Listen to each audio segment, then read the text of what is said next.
পরমাত্মা শ্রীকৃষ্ণের বাণী গীতা শাস্ত্র বস্তুত গুরু শিষ্যের পরস্পর কথোপকথন। অর্জুন স্বীকার করেছিলেন, শিষ্যস্তেহম সাধি মাম ত্বাম প্রপন্নম। ভগবান, আমি আপনার শিষ্য, আপনার শরণাগত। যা আমার পক্ষে কল্যাণকর, আমাকে সেই উপদেশ দান করুন। অতএব গীতা শাস্ত্র সম্বন্ধে বলার পূর্বে পরম গুরুদেবের পাদপদ্মে এই স্তুতি গুরুবন্দনা নিবেদন করা হয়েছে। ওম শ্রী সদ্গুরুদেব ভগবান কি জয়।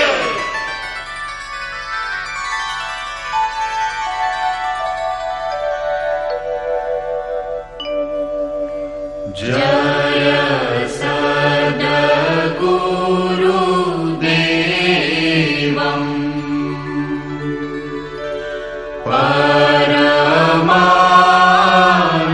পরমানন্দম আমার শরীরম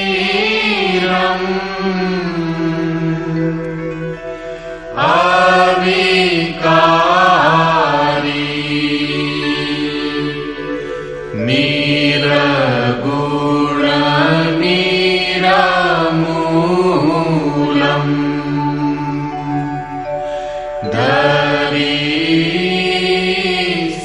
ধরিস্থূলম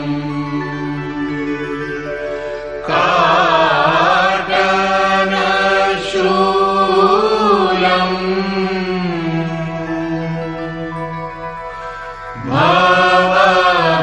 ভবভারি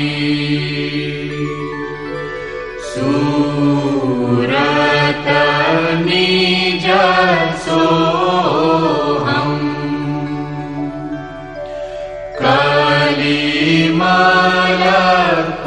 কলিমলকোহম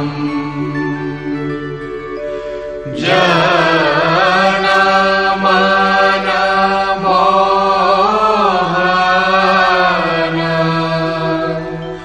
ছবি ভারি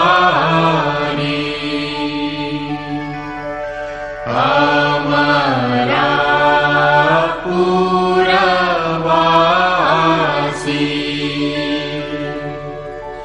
সব সুখ রাশি সদা এক রস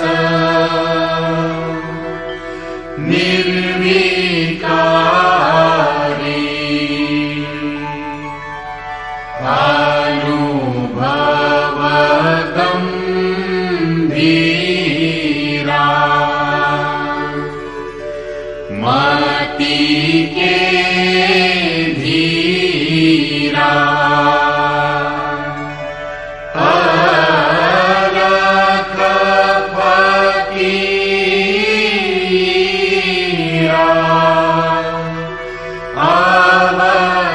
অবতারি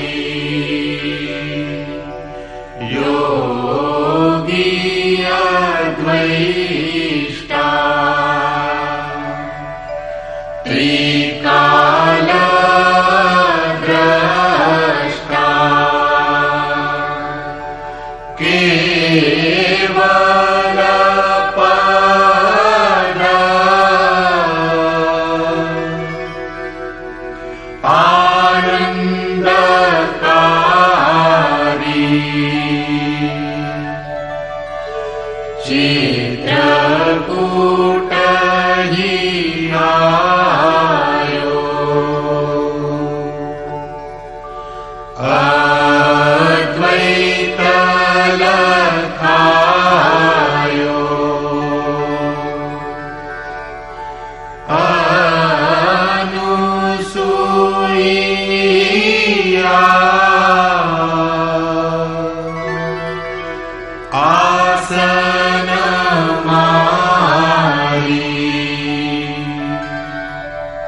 संसारी हंस नहीं तकारी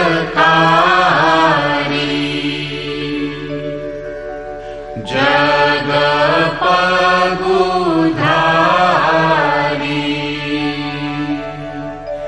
गर्व प्रहारी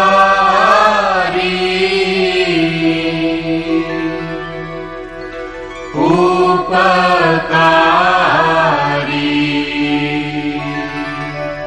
सत पंथ चलायो भरम मिटायो रूप लखायो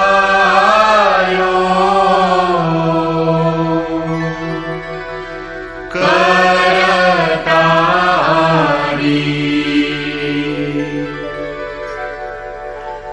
यह शिष्य है तेरो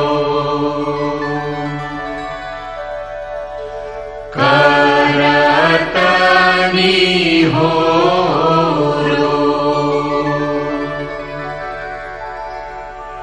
मोह पर हेरो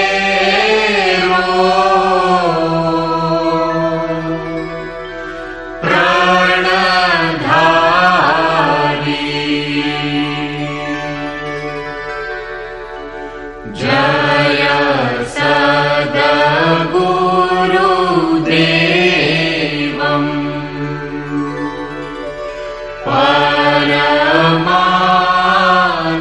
परमानन्दम् अमर शरीरम्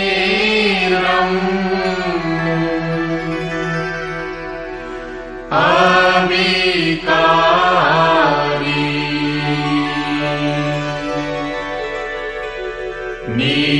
निरगुण निरमूलम्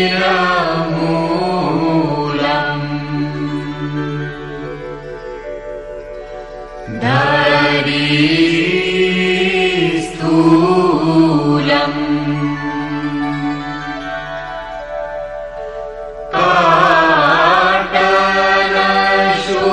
अटलशूलम्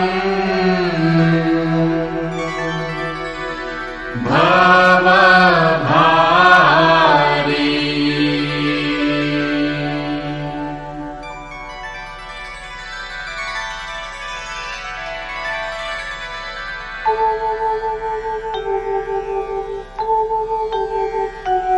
ओम जय गुरुदेव जय गुरुदेव जय गुरुदेव जय गुरुदेव ओम जय गुरुदेव जय गुरुदेव जय गुरुदेव जय गुरुदेव ओम जय गुरुदेव जय गुरुदेव जय गुरुदेव जय गुरुदेव।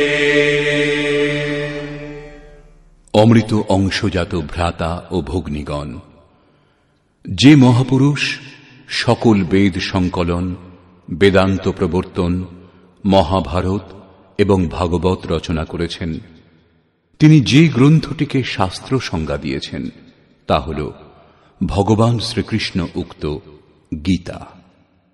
বর্তমানে বিভিন্ন ধরনের পূজা পদ্ধতি এবং পরস্পর বিরোধী সংগঠনগুলি ধর্মের নামে প্রচলিত, যদিও ধর্মের উদ্দেশ্যই হল একমাত্র পরমাত্মার অনুসন্ধান করা। সেই কল্যাণ স্বরূপ পরমাত্মা এক, তাঁকে লাভ করার নির্ধারিত ক্রিয়ার পালন করে যাওয়াই ধর্ম।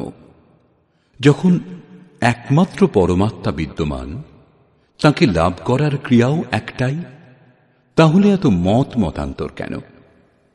এর সমাধান করার জন্য প্রকাশিত হল যথার্থ গীতার সারাংশ, গীতার দিব্যবাণী। ধর্মের সহজ স্বরূপ এবং ধর্মলাভের জন্য নির্ধারিত ক্রিয়ার ক্রমবদ্ধ এবং সম্পূর্ণভাবে বর্ণিত যোগেশ্বর শ্রীকৃষ্ণ উক্ত এই গীতা শাস্ত্র।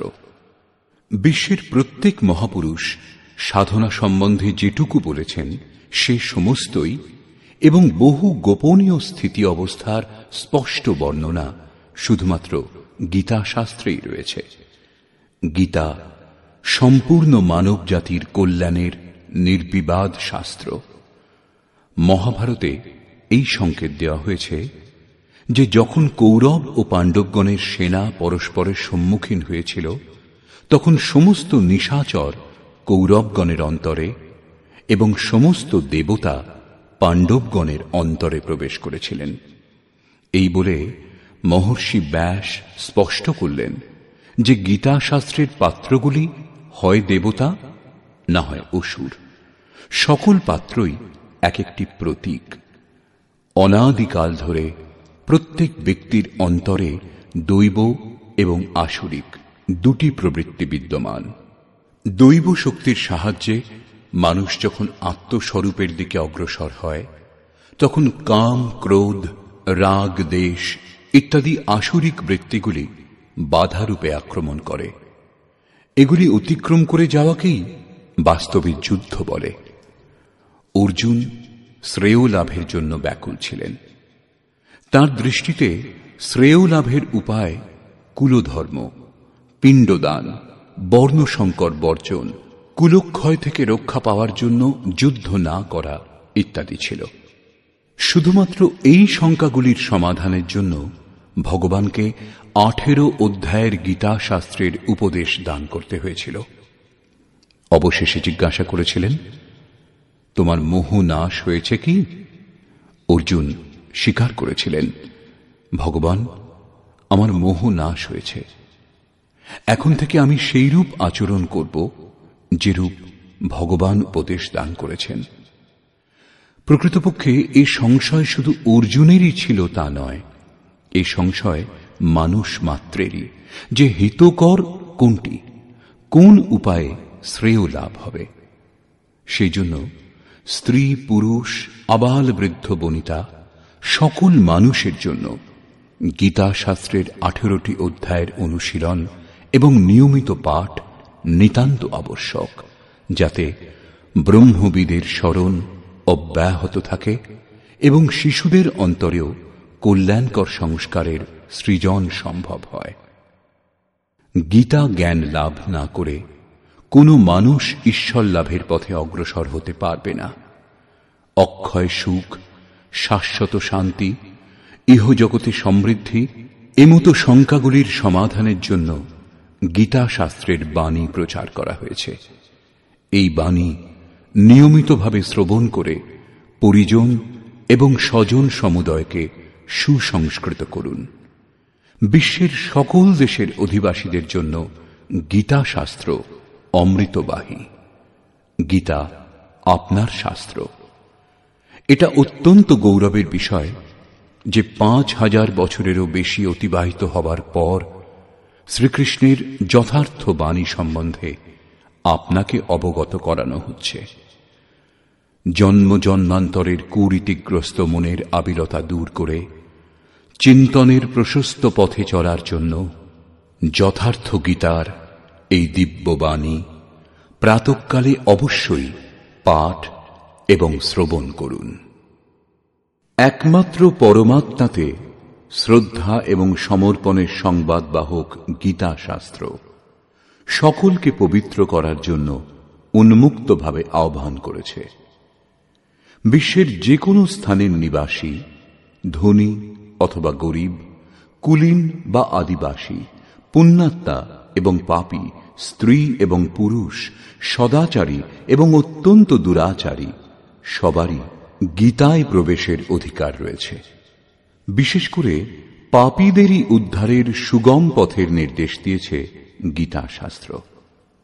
পুণ্যাত্মাগণ তো সবসময়ই ভজনা করেন। নিবেদিত হল সেই গীতা শাস্ত্রের অদ্বিতীয় ব্যাখ্যা, যথার্থ গীতার দিব্য সন্দেশ।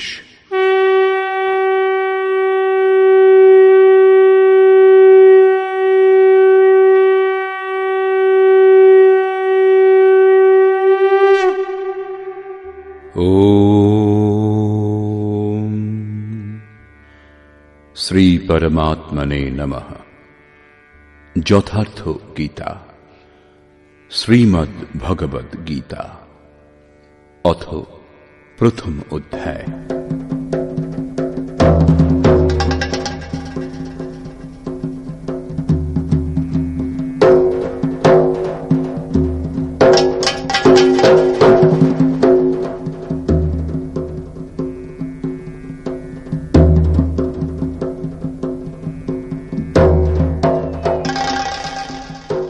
ধৃতরাষ্ট্র উবাচ।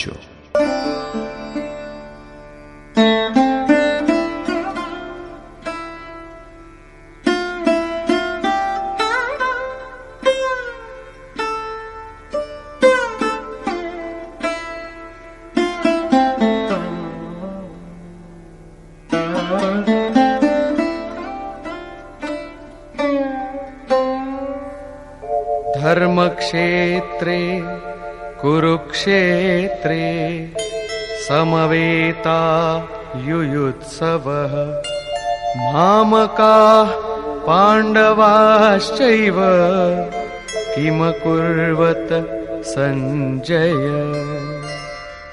ধৃতরাষ্ট্র জিজ্ঞাসা করলেন, হে সঞ্জয়, ধর্মভূমি কুরুক্ষেত্রে যুদ্ধার্থে সমবেত হয়ে আমার এবং পাণ্ডুর পুত্রগণ কি করল? অজ্ঞানরূপ ধৃতরাষ্ট্র এবং সংযমরূপ সঞ্জয়। অজ্ঞান মনের অন্তরালে থাকে। অজ্ঞানাবৃত মন ধৃতরাষ্ট্র জন্মান্ধ, কিন্তু সংযমরূপ সঞ্জয়ের মাধ্যমে তিনি দেখেন ও শোনেন। তিনি জানেন যে পরমাত্মাই একমাত্র সত্য।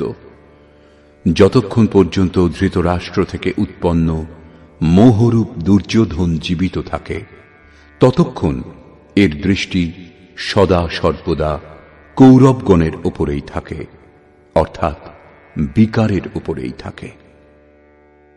শরীর একটি ক্ষেত্র। যখন হৃদয় রাজ্যে দৈবী গুণসমূহের বাহুল্য ঘটে, তখন এই শরীর ধর্মক্ষেত্রে পরিণত হয়, এবং যখন এতে আসরিক প্রবৃত্তির বাহুল্য ঘটে, তখন এই শরীর কুরুক্ষেত্রে পরিণত হয়। কুরু অর্থাৎ কর, এই শব্দ আদেশাত্মক। শ্রীকৃষ্ণ বলছেন, প্রকৃতিজাত তিনটি গুণের বশীভূত হয়েই মানুষ কর্ম করে। ক্ষণমাত্র কর্ম না করে থাকতে পারে না। গুণত্রয় তাকে দিয়ে করিয়ে নেয়। ঘুমন্ত অবস্থাতেও কর্ম বন্ধ হয় না, সেটিও সুস্থ দেহের আবশ্যক খোরাক মাত্র। এই তিন গুণ মানুষকে দেবতা থেকে শুরু করে কীট পর্যন্ত দেহের বন্ধনেই আবদ্ধ করে। যতক্ষণ প্রকৃতি এবং প্রকৃতিজাত গুণ জীবিত, ততক্ষণ কুরু সক্রিয় থাকবে। অতএব জন্মমৃত্যুময় এই ক্ষেত্র, বিকারযুক্ত এই ক্ষেত্রই কুরুক্ষেত্র, এবং পরম ধর্ম পরমাত্মাতে প্রবেশ প্রদান করতে পারে যে পুণ্যময় প্রবৃত্তিসমূহ, সেই পুণ্যময় প্রবৃত্তিসমূহের অর্থাৎ পাণ্ডবের ক্ষেত্রই ধর্মক্ষেত্র। পুরাতত্ত্ববিদগণ পাঞ্জাব, কাশী, প্রয়াগ এবং অন্যান্য বহু স্থানের মধ্যে কুরুক্ষেত্রের নির্দিষ্ট স্থান অনুসন্ধান কার্যে রত আছেন। কিন্তু গীতাকার স্বয়ং বলেছেন, যে ক্ষেত্রে এই যুদ্ধ হয়েছিল সেই ক্ষেত্রটি কোথায়? ইদম শরীরম কৌন্তেয় ক্ষেত্রমিত্যভিধীয়তে।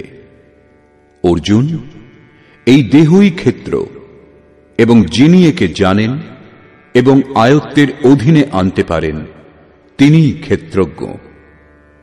এরপর তিনি ক্ষেত্রের বিস্তার সম্বন্ধে বললেন, যাতে 10টি ইন্দ্রিয়, মন, বুদ্ধি, অহংকার, 5টি বিকার এবং 3টি গুণের বর্ণনা আছে। এই দেহই ক্ষেত্র, এক মল্লভূমি।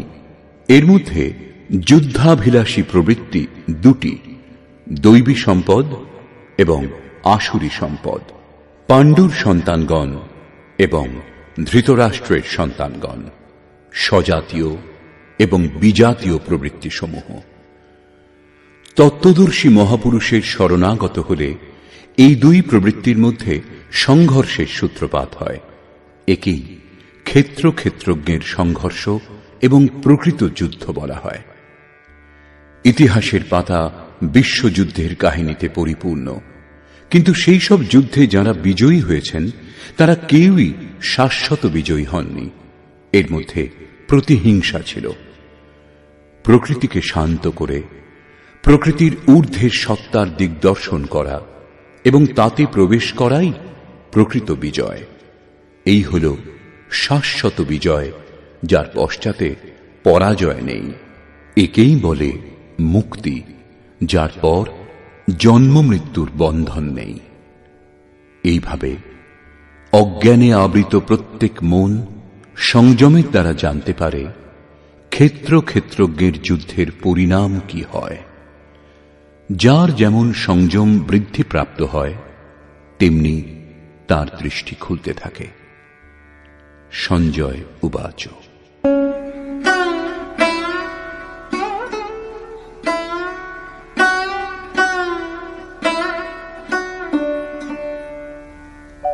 दृष्ट्वा तु पाण्डवानीकम्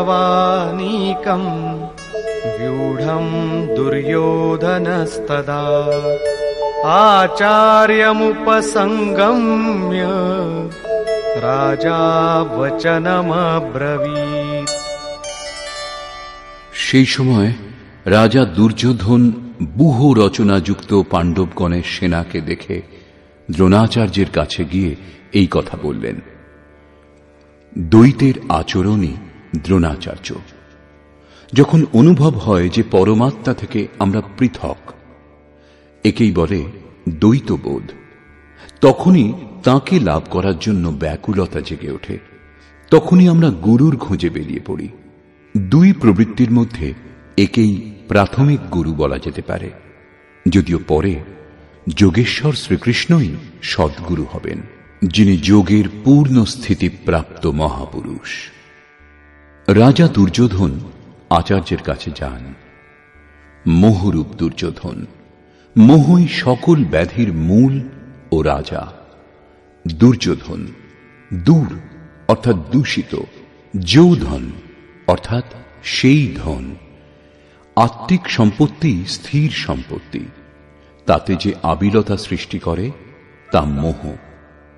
এই মোহ প্রকৃতির দিকে আকৃষ্ট করে এবং প্রকৃত জ্ঞানের জন্য প্রেরণাও প্রদান করে। মোহ আছে বলেই জানার প্রশ্নও আছে, অন্যথা সকলই পূর্ণ।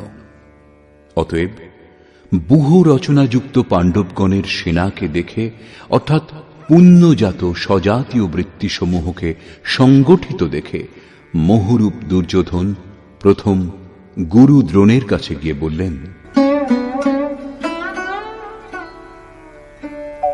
पश्यैतां पाण्डुपुत्राणाम् आचार्यमहतीं च व्यूढां द्रुपदपुत्रेण तव शिष्येण धीमता। हे आचार्य, আপনার বুদ্ধিমান শিষ্য দ্রুপদ পুত্র ধৃষ্টদ্যুম্ন দ্বারা বুহাকার রচিত পাণ্ডুপুত্রগণের এই বিপুল সৈন্য সমাবেশ দর্শন করুন। শাশ্বত অচল পদে আস্থা রাখতে পারে যে দৃঢ় মন, তাকে বলে ধৃষ্টদ্যুম্ন। একেই বলে পুণ্যময় প্রবৃত্তি সমূহের নায়ক। সাধন কঠিন ন মন কর টেকা। সাধন কঠিন নয়, মন দৃঢ় হওয়া কঠিন। এবার বললেন সেনার বিস্তার। अत्र शूरा महेश्वासा भीमार्जुनसमायुधि युयुधानो विराटश्च द्रुपदश्च महारथः। এই সেনার মধ্যে মহেশবাসা, মহান ঈশ্বর তত্ত্বে অবস্থিতি প্রদান করতে সক্ষম যে ভাবরূপ ভীম, অনুরাগরূপ অর্জুন, এদের সমকক্ষ অনেক শূরবীর যেমন সাত্ত্বিকতারূপ সাত্ত্বকী, বিরাট সর্বত্র ঈশ্বরীয় ভাবপ্রবাহের ধারণা, মহারথী রাজা দ্রুপদ অর্থাৎ অচল স্থিতি, এবং ধৃষ্টকেতুশ্চেকিতানঃ কাশীরাজশ্চ বীর্যবান পুরুজিত কুন্তিভোজশ্চ শৈব্যশ্চ নরপুঙ্গবঃ। ধৃষ্টকেতু দৃঢ় কর্তব্য, চেকিতানঃ মন যেখানেই যাক বলপূর্বক সেখান থেকে আকর্ষণ করে ইষ্টে স্থির করা, কাশীরাজ কায়ারূপ কাশীতেই সেই সাম্রাজ্য, পুরুজিত স্থূল সূক্ষ্ম ও কারণ শরীরকে জয় করতে সাহায্য করে যে সেই পুরুজিত, কুন্তিভোজ কর্তব্যের দ্বারা জগতের উপর জয়লাভ, নরের মধ্যে শ্রেষ্ঠ, শৈব্য অর্থাৎ সত্য ব্যবহার। युधामन्युश्च विक्रान्तः उत्तमौजाश्च वीर्यवान् सौभद्रो द्रौपदेयाश्च सर्व एव महारथाः। এবং পরাক্রমশালী যুধামন্যু, যুদ্ধের অনুরূপ মনের বোধ, উত্তমৌজাহ শুভকামনায় মগ্ন সুভদ্রা পুত্র অভিমন্যু। শুভ আধার লাভ হলে মন ভয়মুক্ত হয়ে যায়। এরূপ শুভ আধার প্রাপ্ত অভয় মন ধ্যানরূপ দ্রৌপদীর পঞ্চপুত্র, বাৎসল্য, লাবণ্য, সহৃদয়তা, সৌম্যতা, স্থিরতা। এরা সকলেই এক একজন মহারথী। সাধন পথে সম্পূর্ণ যোগ্যতার সঙ্গে চলার শক্তি এরাই যোগায়। এইভাবে রাজা দুর্যোধন পাণ্ডব পক্ষের 15-20টি নামের উল্লেখ করলেন, যেগুলি দৈবী সম্পদের গুরুত্বপূর্ণ অঙ্গ। বিজাতীয় প্রবৃত্তির রাজা হওয়া সত্ত্বেও মোহই স্বজাতীয় প্রবৃত্তি সমূহকে অনুভব করতে বাধ্য করে। এরপর দুর্যোধন নিজের পক্ষের সংক্ষিপ্ত বর্ণনা করলেন। এই যুদ্ধ পার্থিব যুদ্ধ হলে সসৈন্য দলের সংখ্যা বাড়িয়ে বলতেন, বিকারের সংখ্যা কম প্রদর্শিত করলেন, যেহেতু এই বিকারগুলিকেই জয় করতে হবে। এরা বিনাশশীল। কেবল 5-7টি বিকার সম্বন্ধেই বলা হয়েছে, যাদের অন্তরালে বহির্মুখী প্রবৃত্তি সমূহ বিদ্যমান, যেমন अस्माकं तु विशिष्टाये तान्निबोध द्विजोत्तम नायका मम सैन्यस्य संज्ञार्थं तान् ब्रवीमि ते। হে দ্বিজোত্তম, আমাদের পক্ষে যে সকল বিশিষ্ট যোদ্ধা ও সেনাপতি আছেন তাদেরকে অবগত হন। আপনার অবগতির জন্য তাদের নাম বলছি। বাহ্য যুদ্ধে সেনাপতির জন্য দ্বিজোত্তম সম্বোধন অপ্রাসঙ্গিক। বস্তুত গীতা শাস্ত্রে অন্তঃকরণের 2টি প্রবৃত্তির সংঘর্ষের বর্ণনা করা হয়েছে, যেখানে দ্বৈতের আচরণই হল দ্রোণ। যতক্ষণ আমরা লেশমাত্র আরাধ্য থেকে পৃথক, ততক্ষণ প্রকৃতি বিদ্যমান, দ্বৈত বিদ্যমান। এই দ্বিকে জয় করার প্রেরণা প্রথম গুরু দ্রোণাচার্যের কাছে পাওয়া যায়। অপূর্ণ শিক্ষাকে সম্পূর্ণভাবে জানার প্রেরণা প্রদান করে। এটা পূজাস্থান নয়, এখানে শৌর্য সূচক সম্বোধন হওয়া উচিত। বিজাতীয় প্রবৃত্তির কে কে নায়ক?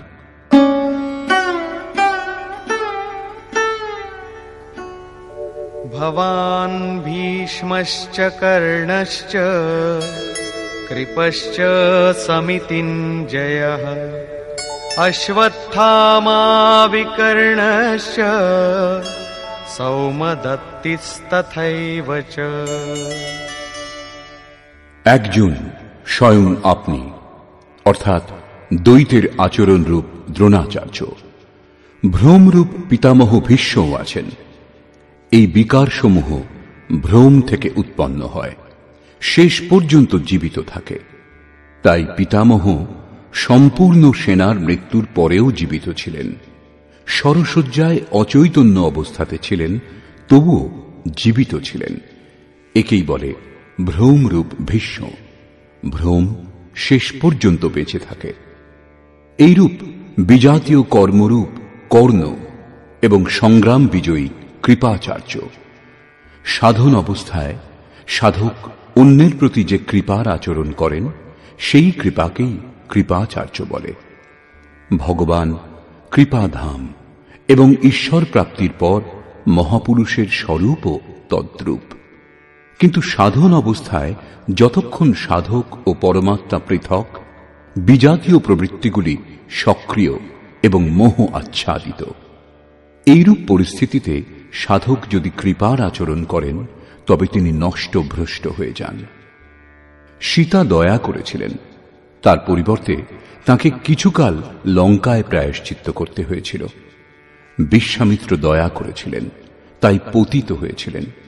যোগসূত্রকার মহর্ষি পতঞ্জলিও এই কথাই বলেছেন, তে সমাধা উপসর্গা ব্যুত্থানে সিদ্ধয়ঃ, অর্থাৎ ব্যুত্থানকালে যোগলব্ধ শক্তি প্রকট হয়।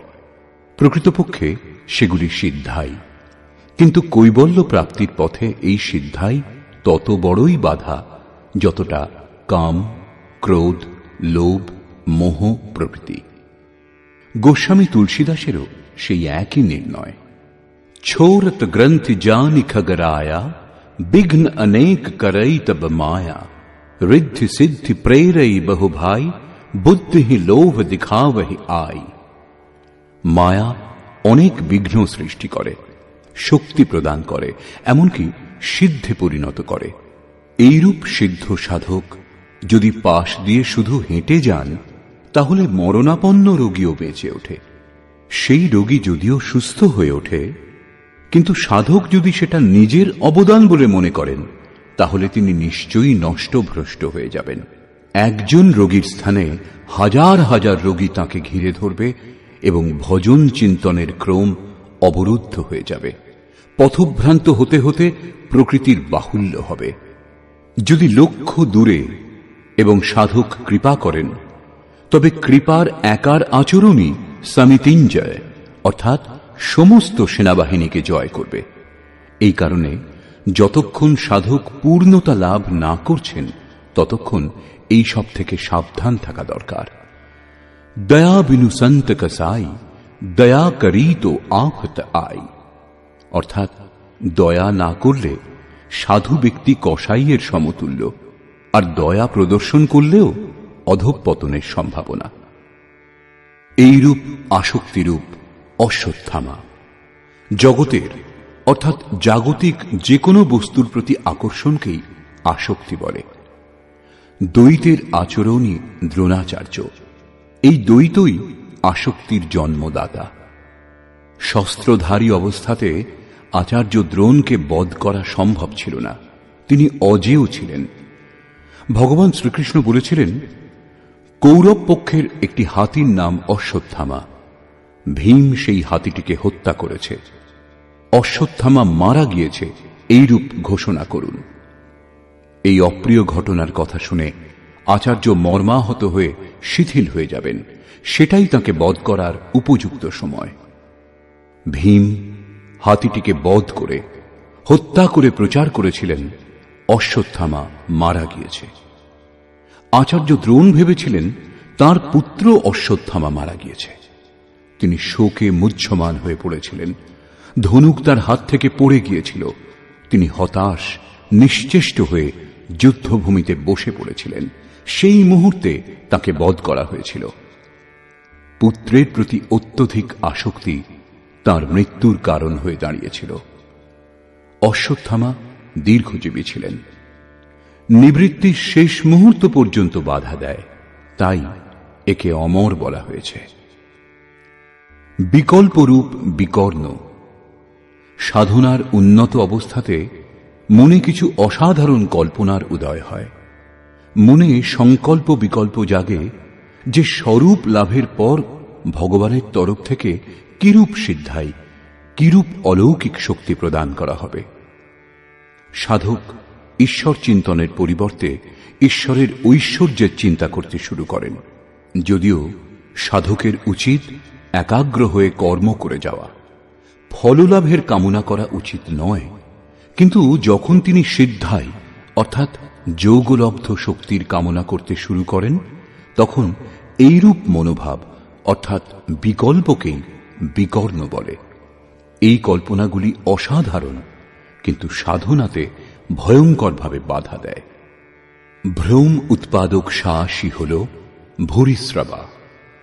সাধনা স্তর উন্নত হলে সকলেই সাধকের প্রশংসা করতে শুরু করেন, বলে ইনি মহাত্মা, ইনি সিদ্ধ পুরুষ, দিব্য গুণের অধিকারী। তার সমক্ষে লোকপালও বিনীত হয়ে যান। এমন ব্যবহার এবং প্রশংসা দ্বারা সাধক আনন্দের আতিশয্যে পথহারা হন। এইরূপ শ্বাসকেই ভূরিশ্রবা বলা হয়। পূজ্য গুরুদেব বলতেন, সমাজ যদি পুষ্পবৃষ্টি করে, প্রশংসা করে, বিশ্ববন্দ জগৎগুরু বলে, তোমার তাতে কিছু লাভ হবে না, শুধু কান্নাকাটি করতে থাকবে। কিন্তু যদি ভগবান তোমাকে সাধুর আখ্যা দেন, তবে সর্বস্ব লাভ করবে। সমাজ বলুক অথবা নাই বলুক, তুমি সর্বস্ব লাভ করবে। এইরূপ প্রশংসাতে অভিভূত হওয়াকেই ভ্রম উৎপাদক শ্বাস অর্থাৎ ভূরিশ্রবা বলে। অত্যধিক প্রশংসার ফলে সাধনার হ্রাস হয়। অতএব ভ্রম উৎপাদক শ্বাসই হল ভূরিশ্রবা। সংযমের স্তর উন্নত হলে পরে যে বিকারগুলি বাধা দেয়, এগুলি তাদেরই নাম। আসক্তিরূপ অশ্বত্থামা, বিকল্পরূপ বিকর্ণ এবং ভ্রমপূর্ণ শ্বাস ভূরিশ্রবা। এরা সকলেই বহির্মুখী প্রবাহের নায়ক।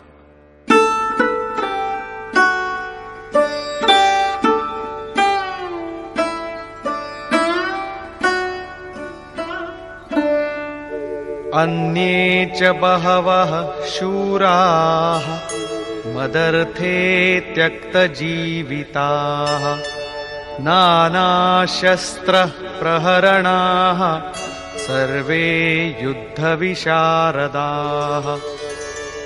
আমার জন্য প্রাণ দান করতে কৃত সংকল্প অন্যান্য অনেক শূরবীর অস্ত্রে শস্ত্রে সজ্জিত হয়েছেন। সকলেই আমার জন্য প্রাণ দান করতে সংকল্পবদ্ধ, কিন্তু এদের কোনো নির্দিষ্ট সংখ্যা পরিগণিত হয়নি। এখন কোন কোন সেনা কি কি ভাব দ্বারা সুরক্ষিত তা বলছেন। অপর্যাপ্তম তদস্মাকম বলম ভীষ্মাভিরক্ষিতম পর্যাপ্তম ত্বিদমেতেষাম বলম ভীমাভিরক্ষিতম। ভীষ্ম দ্বারা সুরক্ষিত আমাদের সেনা সর্বপ্রকারে অজেয়, কিন্তু ভীম দ্বারা পরিচালিত পাণ্ডবগণের সেনা জয় করা সহজ। পর্যাপ্ত এবং অপর্যাপ্তের মতো সংশ্লিষ্ট শব্দের প্রয়োগ দুর্যোধনের আশঙ্কাই ব্যক্ত করছে। অতএব দেখতে হবে যে ভীষ্ম কোন সত্তা যার উপর কৌরব সেনা নির্ভরশীল, এবং ভীম কোন সত্তা যার উপর অর্থাৎ যে দৈবী সম্পদের উপর সম্পূর্ণ পাণ্ডব নির্ভরশীল। দুর্যোধন এবার নিজের সুব্যবস্থার জন্য নির্দেশ দিলেন। अयनेषु च सर्वेषु यथा भागमवस्थिताः भीष्ममेवाभिरक्षन्तु भवन्तः सर्व एव हि। এক্ষণে আপনারা সকলেই ব্যূহ সমূহের প্রবেশ দ্বারে স্ব-স্ব-স্থানে অবস্থিত হয়ে পিতামহ ভীষ্মকেই সকল দিক থেকে রক্ষা করুন। যদি ভীষ্ম জীবিত থাকেন তাহলে আমরা অজেয়। সেই জন্য আপনারা সকলে পাণ্ডবগণের সঙ্গে যুদ্ধ না করে কেবল ভীষ্মকেই রক্ষা করুন। কেমন যোদ্ধা ছিলেন ভীষ্ম, যিনি স্বয়ং নিজেকে রক্ষা করতে অক্ষম? কৌরব সেনাকে তাঁর রক্ষার ব্যবস্থা করতে হচ্ছিল। এটা কোনো বাহ্য যুদ্ধ নয়, ভ্রমই ভীষ্ম। যতক্ষণ ভ্রম বিদ্যমান ততক্ষণ বিজাতীয় প্রবৃত্তিগুলি, অর্থাৎ কৌরব অজেয়। অজেয় শব্দের অর্থ এই নয় যে অজেয়কে জয় করা যায় না। অজেয়র অর্থ হল দুর্জয়, একে জয় করা কষ্টসাধ্য। মহা অজয় সংসার রিপু जीति सकई सो वीर। যখন ভ্রম মিটে যায় তখন অবিদ্যা অস্তিত্ববিহীন হয়ে পড়ে। মোহ ইত্যাদি যা কিছু আংশিক পরিমাণে টিকে থাকে তাও শীঘ্রই শেষ হয়। ভীষ্মের ছিল ইচ্ছা মৃত্যু, ইচ্ছাই ভ্রম, এবং এই ইচ্ছার সমাপ্তি ও ভ্রম দূর হওয়া একই ব্যাপার। একথাই সন্ত কবীর সরলভাবে বলেছেন, ইচ্ছা কায়া ইচ্ছা মায়া ইচ্ছা জগ উপজায়া, কহ কবীর যে ইচ্ছা বিবর্জিত তা কা পার না পায়া। যেখানে ভ্রম নেই তা অপার ও অব্যক্ত। এই দেহের জন্মের কারণ ইচ্ছা, ইচ্ছাই মায়া, এবং ইচ্ছাই এই জগতের উৎপত্তির কারণ। সো কাময়ত তदैक्षत বহুস্যাং প্রজায়েয় ইতি। কবির বলেছেন, যিনি সর্বপ্রকার কামনা রহিত, তিনকা পার না পায়া। তিনি অপার, অনন্ত, অসীম তত্ত্ব উপলব্ধি করেন। यो कामो निष्काम आप्तकाम आत्मकामो न तस्य प्राणा उत्क्रामन्ति ब्रह्मैव सन् ब्रह्मप्येति। যিনি কামনা রহিত, আত্মাতে স্থির আত্মস্বরূপ, তার কখনো পতন হয় না, তিনি ব্রহ্মে একীভূত হন। সাধনের আরম্ভে ইচ্ছাগুলি অনন্ত হয়। এই অনন্ত ইচ্ছার শেষ হতে হতে অবশেষে পরমাত্মা প্রাপ্তির শেষ ইচ্ছা বাকি থাকে। যখন এই ইচ্ছাও পূর্ণ হয় তখন ইচ্ছার বিলুপ্তি ঘটে। যদি এর থেকেও শ্রেষ্ঠ কোনো বস্তুর অস্তিত্ব থাকত তাহলে তা লাভ করার ইচ্ছা অবশ্যই জেগে উঠত।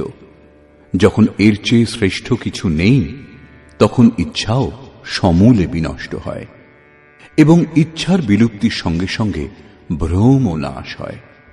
একেই ভীষ্মের ইচ্ছা মৃত্যু বলে। এইভাবে ভীষ্ম দ্বারা সুরক্ষিত আমাদের সেনা সর্বপ্রকারে অজেয়। যতক্ষণ ভ্রম দূর না হয় ততক্ষণ অবিদ্যা সক্রিয় থাকে। ভ্রম দূর হলে অবিদ্যা ক্রিয়াহীন হয়ে যায়। ভীম দ্বারা পরিচালিত এদের সেনাকে জয় করা সহজ। ভাবরূপী ভীম ভাবে বিদ্যতে দেবঃ। ভাবে সেই ক্ষমতা আছে যা অবিদিত পরমাত্মাকেও প্রত্যক্ষ করতে সাহায্য করে। ভাববস্য ভগবান সুখ নিধান করুণা আয়ন। শ্রীকৃষ্ণ একেই শ্রদ্ধা বলেছেন। ভাবের সাহায্যে ভগবানকেও বশ করা সম্ভব। এর দ্বারাই পুণ্যময় প্রবৃত্তিসমূহের বিকাশ হয়। এই ভাব পুণ্যের সংরক্ষক এবং এত বলবান যে পরম দেব পরমাত্মাকেও গোচরে এনে দেয়। অন্যদিকে অতি কোমলও। আজকের ভাব কাল অভাবে বদলাতে দেরি লাগে না। আজ আপনি বলছেন যে মহারাজজি খুব ভালো, কাল হয়তো বলবেন, না আমি দেখেছি মহারাজজি ক্ষীর খান। ঘাস পাত যে খাত হ্যাঁ তিনহি সতাওই কাম, দুধ মালাই খাত যে তিন কি জানে রাম। অর্থাৎ তৃণভোজীদেরও কাম তাড়না দেয়। যারা দুধ মালাই খান ঈশ্বর তাদেরই স্মরণ দেন। ইষ্টের আচরণে লেশমাত্র ত্রুটি বোধ হলে ভাব টলে ওঠে। পুণ্যময় প্রবৃত্তিসমূহ বিচলিত হয়। ইষ্টের সঙ্গে যে সম্বন্ধ তা ছিন্ন হয়। তাই ভীম দ্বারা রক্ষিত তাদের সেনা জয় করা সহজ। মহর্ষি পতঞ্জলিরও সেই একই নির্ণয়। স তু দীর্ঘকাল নৈরন্তর্য সৎকারা সেবিত দৃঢ়ভূমি। অর্থাৎ দীর্ঘকাল পর্যন্ত নিরন্তর শ্রদ্ধা ভক্তিপূর্বক সাধন করে গেলেই অভ্যাস দৃঢ় হয়।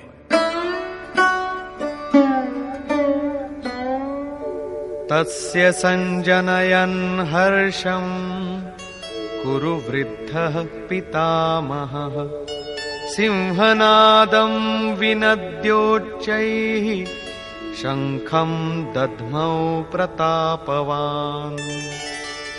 এই প্রকার সকলেই নিজেদের শক্তি নির্ণয় করে শঙ্খধ্বনি করলেন। এই শঙ্খধ্বনি হল পাত্রের পরাক্রমের ঘোষণা। যুদ্ধ জয়ের পর কোন পাত্র আপনাকে কি দেবে? কৌরবগণের মধ্যে বৃদ্ধ প্রতাপবান ভীষ্ম দুর্যোধনের হৃদয়ে হর্ষ উৎপন্ন করে উচ্চৈঃস্বরে সিংহনাদের সমান ভয়প্রদ শঙ্খ বাজালেন। সিংহ প্রকৃতির ভয়াবহ দিকের প্রতীক। ঘোর জঙ্গলের নীরব স্থানে নির্জনে সিংহের গর্জন যদি কানে আসে, তাহলে দেহের লোম খাড়া হয়ে যাবে, ভয়ে হৃদয় কাঁপতে শুরু করবে। যদিও সিংহ থেকে আপনি বহু দূরে। ভয় প্রকৃতিজাত, পরমাত্মায় তার স্থান নেই, কারণ পরমাত্মা অভয় সত্তা। ভ্রমরূপ ভীষ্ম বিজয়ী হলে প্রকৃতির যে ভয়ারণ্যের মধ্যে আপনি আছেন, তার থেকেও ভয়ঙ্কর ভয়ের আবরণ আপনাকে ঢেকে ফেলবে। ভয়ের আরো একটি স্তর বৃদ্ধি পাবে, ভয়ের আবরণ আরো ঘন হয়ে উঠবে। এছাড়া ভ্রম আর কিছু দিতে পারে না। অতএব প্রকৃতি থেকে নিবৃত্তি গন্তব্যে যাওয়ার পথ। সংসারে প্রবৃত্তি প্রতারণা করে, ঘোর অন্ধকারময়। এর বেশি কোনো ঘোষণা কৌরবদের নেই। কৌরব পক্ষ থেকে কয়েকটি বাদ্য একসঙ্গে বেজে উঠল, কিন্তু সেগুলিও ভয় প্রদান করা ছাড়া আর কিছু দিতে পারল না। প্রত্যেক বিকার কিছু না কিছু ভয়ই প্রদান করে। সেজন্য তারাও ঘোষণা করলেন, ততঃ শঙ্খাশ্চ ভৈর্যশ্চ পণবানক গোমুখাঃ সহসৈবাভ্যহন্যন্ত সশব্দস্তু মূলোऽভবৎ। এরপর অনেক শঙ্খ, ভেরি, ঢোল এবং রণশৃঙ্গাদি রণবাদ্যযন্ত্র একসঙ্গে বেজে উঠল। সেগুলির শব্দ অত্যন্ত ভয়ঙ্কর পরিস্থিতি সৃষ্টি করল। ভয় সঞ্চার করার অতিরিক্ত কৌরবদের কোনো ঘোষণা নেই। বহির্মুখী বিজাতীয় প্রবৃত্তি সফল হলে মোহরূপ অন্ধকার আরো ঘন করে দেয়। এরপর পুণ্যময় প্রবৃত্তি সমূহের দিক থেকে ঘোষণা করা হল, যার মধ্যে প্রথম ঘোষণাটি যোগেশ্বর শ্রীকৃষ্ণের।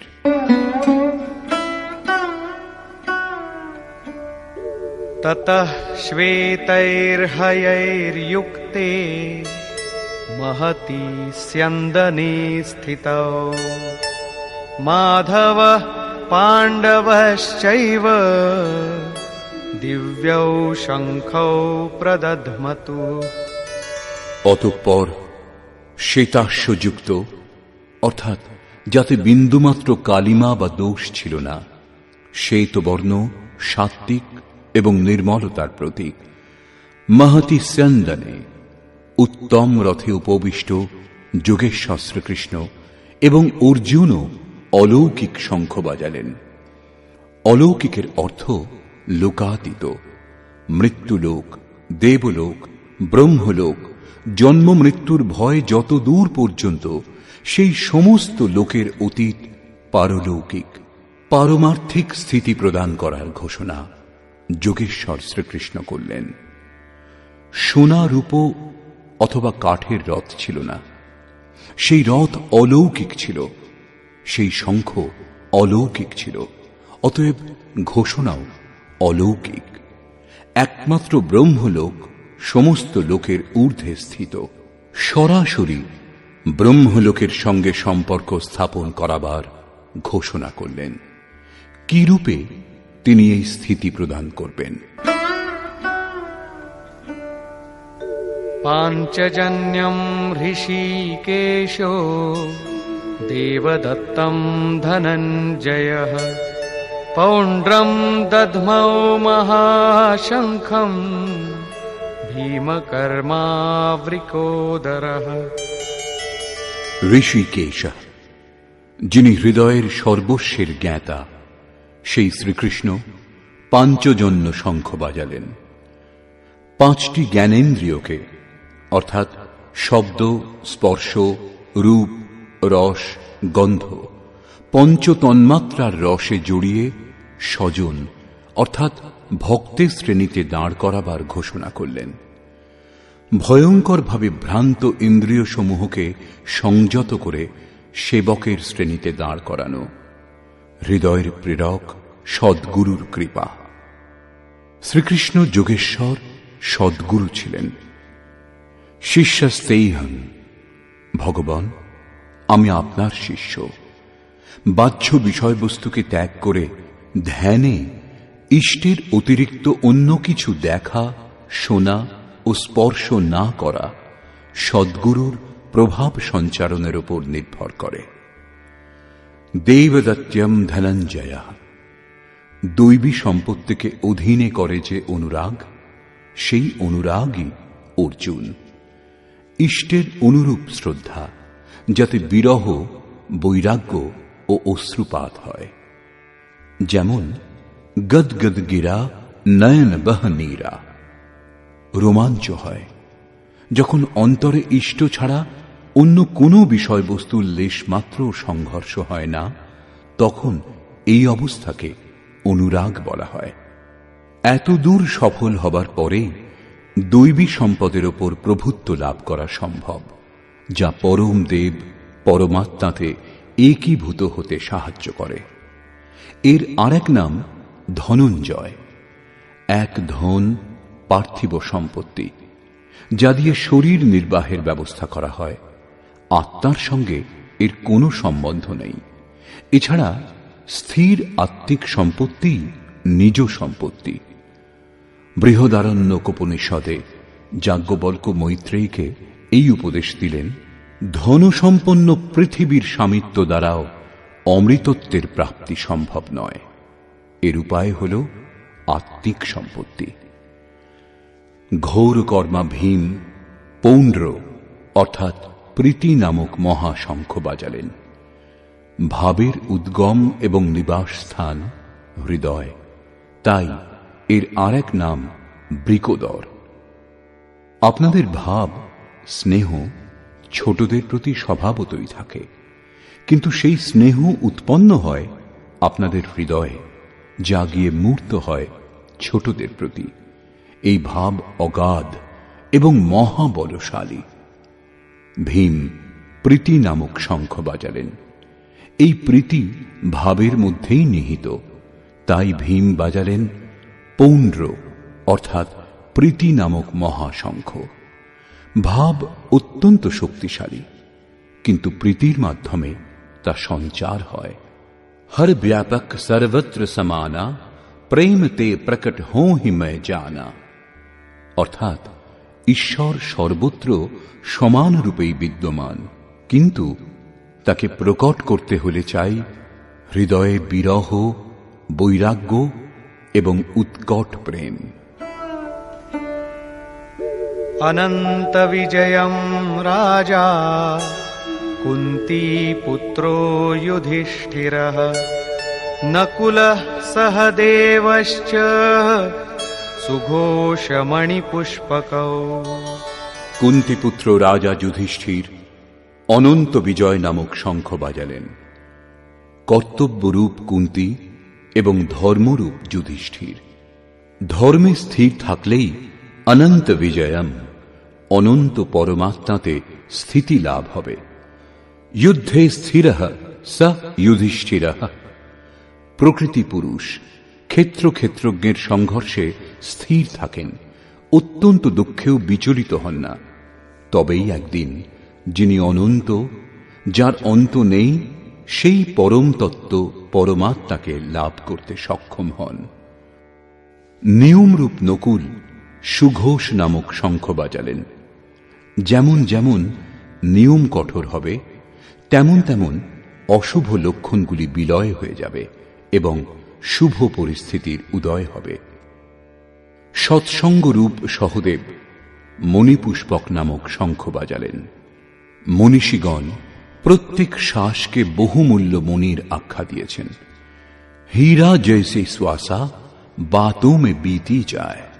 বাহ্য সৎসঙ্গ সৎপুরুষের বাণী শ্রবণকে বলে, যা এক প্রকার সৎসঙ্গ, কিন্তু যথার্থ সৎসঙ্গ হয় আন্তরিক।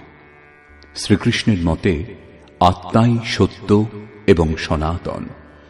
চিত্ত যখন স্থির হয়ে আত্মার সঙ্গত করে, তখনই হয় প্রকৃত সৎসঙ্গ। এই সৎসঙ্গ চিন্তন, ধ্যান এবং সমাধির অভ্যাস দ্বারা সম্পন্ন হয়। যেমন যেমন সত্যের সান্নিধ্যে স্মৃতি স্থির হবে, তেমন তেমন এক একটি শ্বাসের উপর নিয়ন্ত্রণ হতে থাকবে। ইন্দ্রিয়গুলির সঙ্গে মনও নিরুদ্ধ হয়ে আসবে। এই প্রকার যখন সম্পূর্ণরূপে নিরুদ্ধ হবে, তখনই বস্তু লাভ হবে। বাদ্যযন্ত্রের মতো আত্মার ধ্বনির সঙ্গে চিত্তের ধ্বনি মিলিয়ে সঙ্গত করাই যথার্থ সৎসঙ্গ। বাহ্য মণি কঠোর হয়, কিন্তু শ্বাসরূপ মণি পুষ্প থেকেও কোমল। পুষ্প তো বিকশিত হওয়ার পর অথবা বৃন্তচ্যুত হলে শুকিয়ে যায়, কিন্তু আপনি এর পরের শ্বাস পর্যন্ত জীবিত থাকার নিশ্চয়তা দিতে পারেন না। সৎসঙ্গ সফল হলে প্রত্যেক শ্বাসের উপর নিয়ন্ত্রণ রেখে লক্ষ্য প্রাপ্তি সম্ভব। এর বেশি পাণ্ডবদের কোনো ঘোষণা নেই, কিন্তু প্রত্যেক সাধন নির্মলতার পথে কিছু না কিছু দূরত্ব অতিক্রম করায়। অতঃপর বললেন,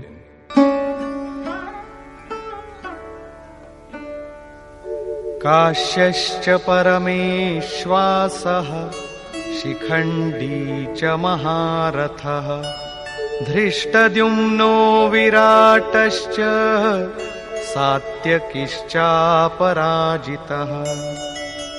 কায়ারূপ কাশী। পুরুষ যখন চারিদিক থেকে মন ও ইন্দ্রিয় সমূহকে সংযত করে কায়াতেই কেন্দ্রিত করেন, তখন পরমেশ্ববাসঃ পরম ঈশে বাস করার অধিকারী হন। পরম ঈশ্বর তত্ত্বে অবস্থান দিতে সক্ষম কায়াকেই কাশী বলে। কায়াতেই পরম ঈশ্বরের নিবাস। পরমেশ্ববাসের অর্থ শ্রেষ্ঠ ধনুর্ধারী নয়, পরন্তু পরম ঈশ বাস। শিখাসূত্রের ত্যাগই শিখণ্ডী। সাধনা পথের কিছু ভ্রান্ত ব্যক্তিরা আজকাল মুন্ডিত মস্তকে সূত্রের নামে গলার উপবিদ খুলে রাখে, অগ্নি ত্যাগ করে এবং একেই সন্ন্যাস বলে। এই ধারণা সম্পূর্ণ ভুল। বস্তুত শিখা লক্ষ্যের প্রতীক, যেখানে আপনাকে পৌঁছতে হবে, এবং সূত্র সংস্কারের প্রতীক।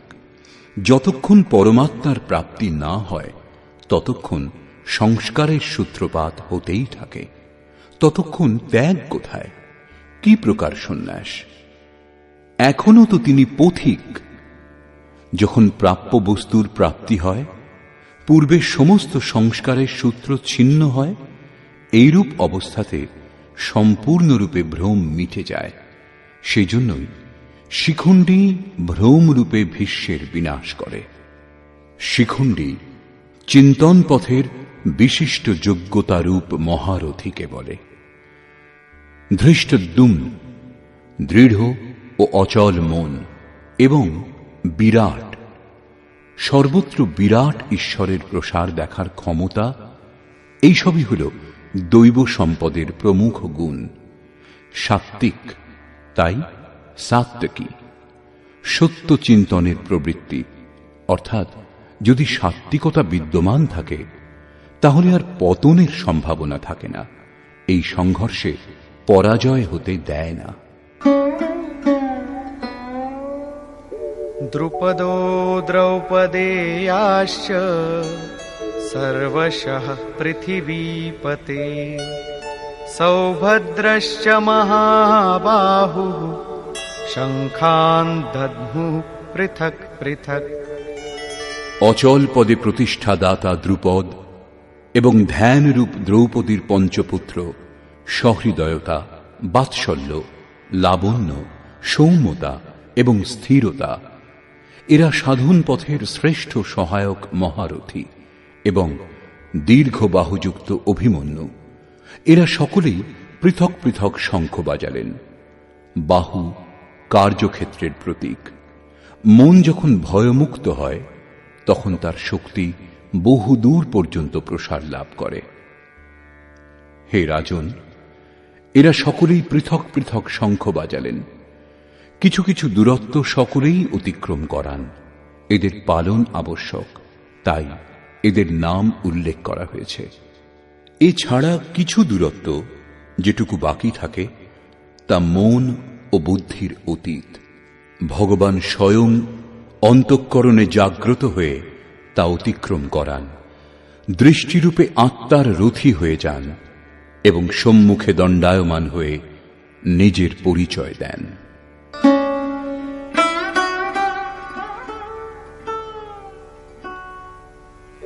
सघोषोधार्तराष्ट्राणाम् हृदयानि व्यदारयत् नभश्च पृथिवीं चैव तुमुलो व्यनुनादयन्। সেই তুমুল শঙ্খধ্বনি আকাশ ও পৃথিবী প্রতিধ্বনিত করে ধৃতরাষ্ট্রপুত্রগণের হৃদয় বিদীর্ণ করল। সেনা পাণ্ডব পক্ষেও ছিল, কিন্তু হৃদয় বিদীর্ণ হল কেবল ধৃতরাষ্ট্রপুত্রগণের। বস্তুত পাঞ্চজন্য দৈবী শক্তির ওপর আধিপত্য, অনন্তকে জয়, অশুভর প্রশমন এবং শুভের আবির্ভাব নিরন্তর হতে থাকলে এই কুরুক্ষেত্রে আসুরী সম্পদ বহির্মুখী প্রবৃত্তিগুলির হৃদয় বিদীর্ণ হয়ে যাবে। তাদের বল ক্রমশ ক্ষীণ হতে থাকবে। পূর্ণ সফলতা লাভ হলে মোহময়ী প্রবৃত্তিগুলি সম্পূর্ণরূপে শান্ত হয়ে যায়। अथ व्यवस्थितान् दृष्ट्वा धार्तराष्ट्रान् कपिध्वजः प्रवृत्ते शस्त्रसम्पाते धनुरुद्यम्य पाण्डवः। ऋषिकेशं तदा वाक्यम् इदमाह महीपते सेनयोरुभयोर्मध्ये रथं स्थापयमेच्युत। সংযম রূপ সঞ্জয় অজ্ঞানাবৃত মনকে বোঝালেন যে, হে রাজন, কপিধ্বজা বৈরাগ্যরূপ হনুমান, বৈরাগ্যই যার ধ্বজা। ধ্বজাকে রাষ্ট্রের প্রতীক বলা হয়। কারো কারো মতে পতাকা চঞ্চল ছিল, তাই কপিধ্বজ বলা হয়েছে, কিন্তু তা নয়। এখানে কপি সাধারণ বানর নয়, স্বয়ং হনুমানই ছিলেন, যিনি মান অপমানের হনন করেছিলেন। সমমান নিরাদর আদরহি। প্রকৃতির বিষয়বস্তু থেকে আসক্তির ত্যাগই বৈরাগ্য। অতএব বৈরাগ্যই যার ধ্বজা। সেই অর্জুন ব্যবস্থিত রূপে ধৃতরাষ্ট্রের পুত্রগণকে দাঁড়িয়ে থাকতে দেখে শস্ত্র চালনার মুহূর্তে ধনুক তুলে ঋষিকেশম, যিনি হৃদয়ের সর্বস্বের জ্ঞাতা, সেই যোগেশ্বর শ্রীকৃষ্ণকে বললেন, হে অচ্যুত, অর্থাৎ যিনি কখনো চ্যুত হন না, আমার রথ উভয় সেনার মধ্যে স্থাপন করুন। এখানে সারথীকে আদেশ দেওয়া নয়, ইষ্টের অর্থাৎ সদ্গুরুর প্রতি অনুরোধ করা হয়েছে। কেন স্থাপন করবেন? यावदेतान्निरीक्षेऽहम् योद्धुकामानवस्थितान् कैर्मया सह योद्धव्यम् अस्मिन् रणसमुद्यमे।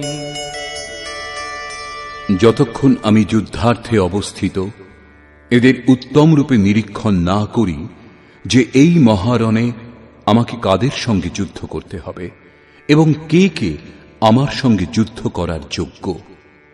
योत्स्यमानानवेक्षेऽहं य एतेऽत्र समागताः धार्तराष्ट्रस्य दुर्बुद्धेर्युद्धे प्रियचिकीर्षवः।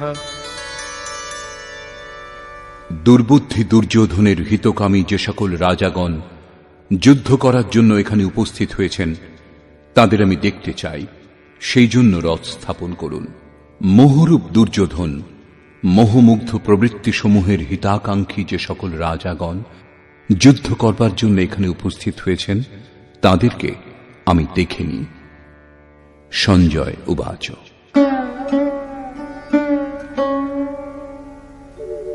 एवमुक्तो ऋषिकेशो गुडाकेशेन भारत सेनयोरुभयोर्मध्ये स्थापयित्वा रथोत्तमम् भीष्मद्रोणप्रमुखतः सर्वेषां च महीक्षिताम् उवाच पार्थ पश्यैतान् সমবেতান কুরু নীতি। সঞ্জয় বললেন, নিদ্রাজয়ী অর্জুনের এইরূপ বলার পর ভগবান শ্রীকৃষ্ণ, যিনি হৃদয়ের জ্ঞাতা, তিনি উভয় সেনার মধ্যে এবং ভীষ্ম, দ্রোণ ও মহীক্ষিতাম দেহরূপ পৃথিবীকে অধিকার করেছেন যে রাজাগণ, সেই সকল রাজাগণের সম্মুখে উত্তম রথ স্থাপন করে বললেন, হে পার্থ, সমবেত কৌরবগণকে অবলোকন করো। এখানে উত্তম রথের অর্থ সোনার উপর নির্মিত রথ নয়। সংসারে উত্তমের পরিভাষা নশ্বর বস্তুর অনুকূলতা প্রতিকূলতার উপর দেওয়া হয়, কিন্তু এই পরিভাষা পূর্ণ নয়, যা আমাদের আত্মা অর্থাৎ স্বরূপের সঙ্গে সর্বদা সহযোগিতা করে, তাই একমাত্র উত্তম, যার পর অনুত্তম অর্থাৎ মলিনতা বলে আর কিছু থাকে না। তত্রাপশ্যৎ স্থিতান পার্থঃ পিতॄনথ পিতামহাঃ আচার্যান মাতুলান ভ্রাতॄন পুত্রান পৌত্রান সখীনস্তথা শ্বশুরান সুহৃদশ্চৈব সেনয়োরুভয়োরপি। এছাড়া সুনিশ্চিত লক্ষ্যযুক্ত পার্থিব দেহকে যিনি রথ স্বরূপ বিবেচনা করেছেন, সেই পার্থ উভয় পক্ষের সেনা দলের মধ্যে পিতৃব্যগণকে, পিতামহগণকে, আচার্যগণকে, মাতুলগণকে, ভ্রাতাগণকে, পুত্রগণকে, পৌত্রগণকে, মিত্রগণকে, শ্বশুরগণকে এবং সুহৃদগণকে অবস্থিত দেখলেন। উভয় সেনাদলের মধ্যে অর্জুন কেবল নিজের পরিবার, মামার পরিবার, শ্বশুরের পরিবার এবং সুহৃদ ও গুরুজনদের দেখতে পেলেন। মহাভারতকালের গণনা অনুসারে 18 অক্ষৌহিনী অর্থাৎ আনুমানিক 40 লক্ষের সমকক্ষ হবে, কিন্তু প্রচলিত গণনা অনুসারে 18 অক্ষৌহিনী অর্থাৎ 6.5 আরব সংখ্যায় হবে, যা আজকের বিশ্বের জনসংখ্যার সমকক্ষ। আজ সমগ্র বিশ্বে মাত্র ততই জনসমূহের জন্য বিশ্বস্তরে আবাস, খাদ্য এবং জনসংখ্যার সমস্যা সমুপস্থিত। এই বিশাল জনসমূহ অর্জুনের 3-4টি আত্মীয়ের পরিবারই মাত্র ছিল। এত বিশাল পরিবার কি কারো হয়? কখনোই না। এই সকলই হৃদয় ক্ষেত্রের ছবি।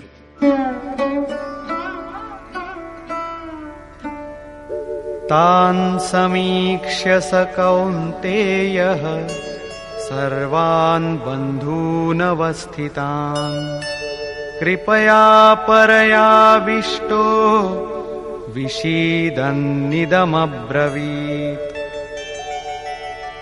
কুন্তিপুত্র অর্জুন সেই বন্ধুগণকে যুদ্ধক্ষেত্রে অবস্থিত দেখে অত্যন্ত করুণাপূর্ণ হয়ে শোক করতে লাগলেন, কারণ দেখলেন এরা সকলেই তাঁর নিজের আত্মীয় স্বজন।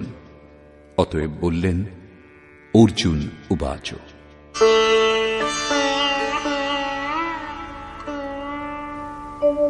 দৃষ্ট্বেমং স্বজনম কৃষ্ণ युयुत्सुं समुपस्थितम् सीदन्ति मम गात्राणि मुखं च परिशुष्यति वेपथुश्च शरीरे मे रोमहर्षश्च जायते।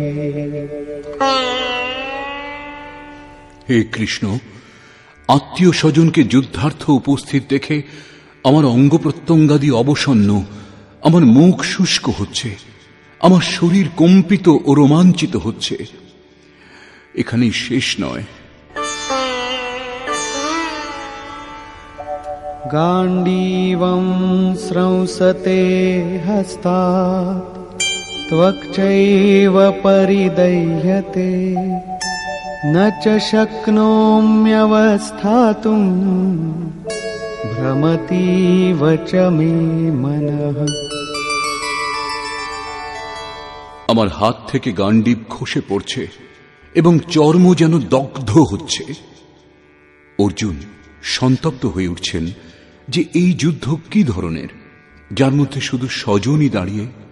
অর্জুনের ভ্রম হয়েছিল। তিনি বললেন, এখন আমি দাঁড়াতেও অসমর্থ, এখন এর বেশি আমার দেখার সামর্থ্য নেই। निमित्तानि च पश्यामि विपरीतानि केशव न च श्रेयोनुपश्यामि हत्वा स्वजनमाहवे। হে কেশব, এই যুদ্ধের লক্ষণ ও বিপরীত দেখছি। যুদ্ধে আত্মীয়দের হত্যা করলে মঙ্গল হবে এও দেখি না। কুলকে বধ করলে কল্যাণ কিরূপে সম্ভব?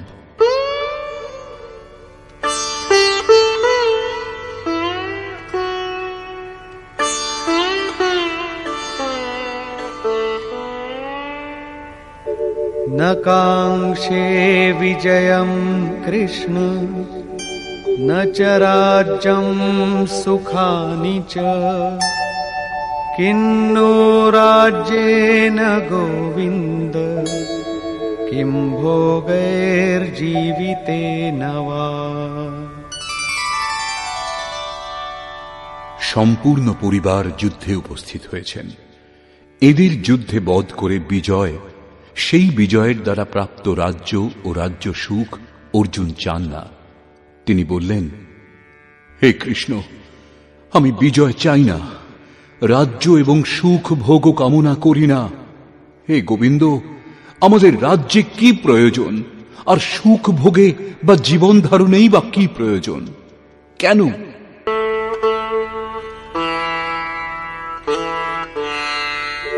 येषामर्थे काङ्क्षितं नो राज्यं भोगाः सुखानि च तैमेव स्थिता युद्धे प्राणांस् त्यक्त्वा धनानि च। যাদের জন্য রাজ্য ভোগ ও সুখাদি আমার অভিলষিত, সেই স্বজনগণই প্রাণের আশা ত্যাগ করে যুদ্ধে উপস্থিত হয়েছেন। আমার রাজ্য অভিলষিত ছিল কিন্তু পরিবার নিয়ে, ভোগ সুখ ও ধনাদির পিপাসা ছিল কিন্তু তার স্বজন ও পরিবারকে নিয়ে ভোগ করাচ্ছিল। কিন্তু যখন তারা সকলেই প্রাণের আশা ত্যাগ করে যুদ্ধে উপস্থিত হয়েছেন, তখন আমার সুখ ভোগ বা রাজ্যের প্রয়োজন নেই। এ সকলই এদের জন্য প্রিয় ছিল। এদের থেকে পৃথক হয়ে এ সকলের আমার আর প্রয়োজন নেই। যতক্ষণ পরিবার থাকে ততক্ষণ এই কামনাগুলিও থাকে। কুঁড়ে ঘরে বাস করে যে ব্যক্তি, সেও নিজের পরিবার, বন্ধু এবং আত্মীয়দের বধ করে বিশ্বের সাম্রাজ্য স্বীকার করবে না। অর্জুনের বক্তব্য এই যে ভোগ, যুদ্ধে জয়লাভ আমি চেয়েছিলাম, কিন্তু যাদের জন্য চেয়েছিলাম যখন তারাই থাকবে না, তখন আর আমার ভোগের কি প্রয়োজন? এই যুদ্ধে আমি কাকে বধ করব?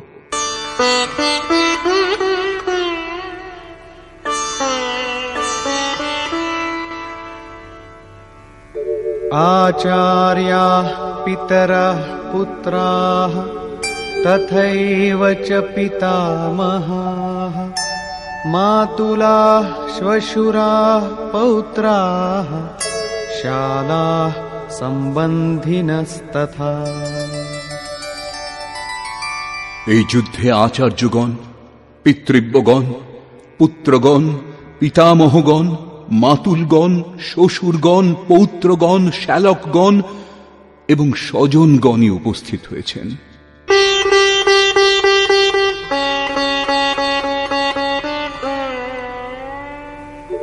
एतान्न हन्तुमिच्छामि घ्नतोऽपि मधुसूदन अपि त्रैलोक्यराज्यस्य हेतोः किन्नु मही कृते।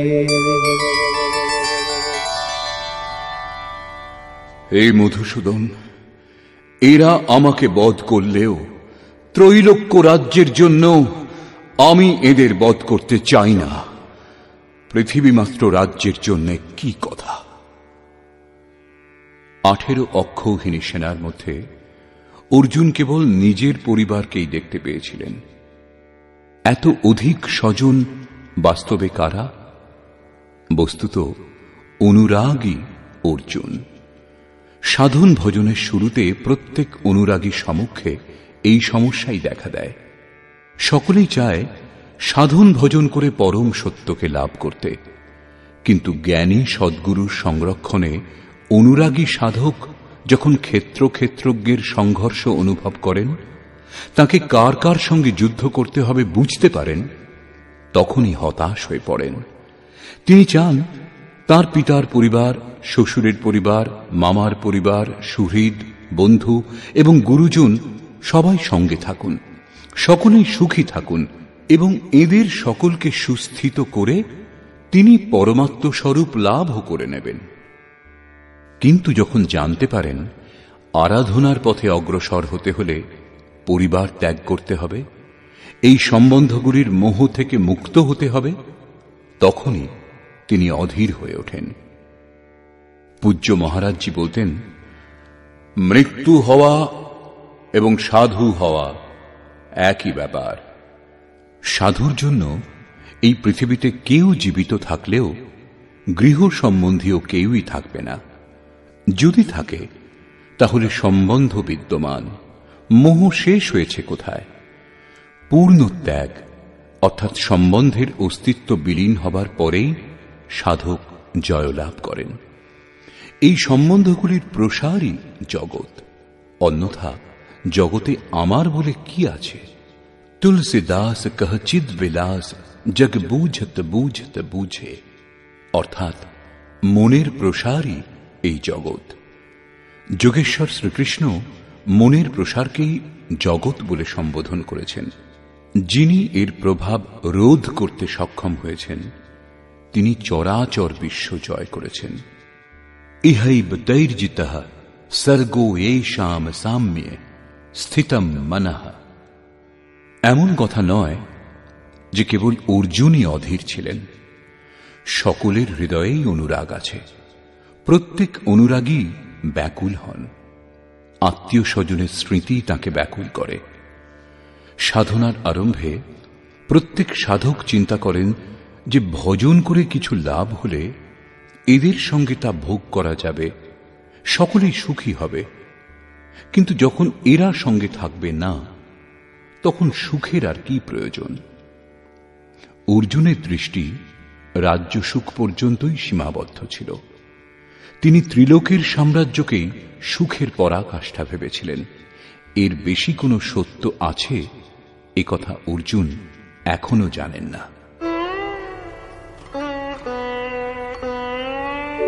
নিহত্য ধার্তরাষ্ট্রান্নঃ কা প্রীতি স্যাজ্জনার্দন পাপমেবাশ্রয়েদস্মান হত্বৈতানাততায়িনঃ।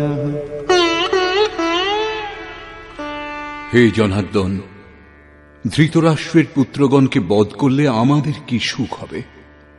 যেখানে ধৃতরাষ্ট্র অর্থাৎ ধৃষ্টতার রাষ্ট্র তার থেকে উৎপন্ন মোহরূপ দুর্যোধনাদিকে বধ করলে আমাদের কি আনন্দ হবে?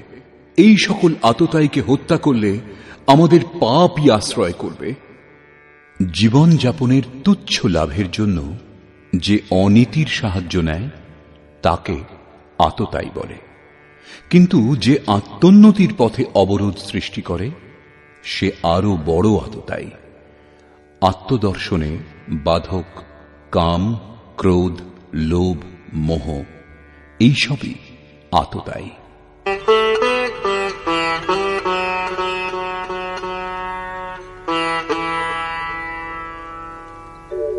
তস্মান্নার্হা বয়ম হন্তুম ধার্তরাষ্ট্রান স্ববান্ধবান স্বজনম হি কথম হত্বা সুখিনঃ স্যাম মাধব। অতএব হে মাধব, স্বীয় বান্ধব ধৃতরাষ্ট্রের পুত্রগণকে আমাদের বধ করা উচিত নয়। স্ববান্ধব কিরূপে? তারা সকলেই তো শত্রু ছিল।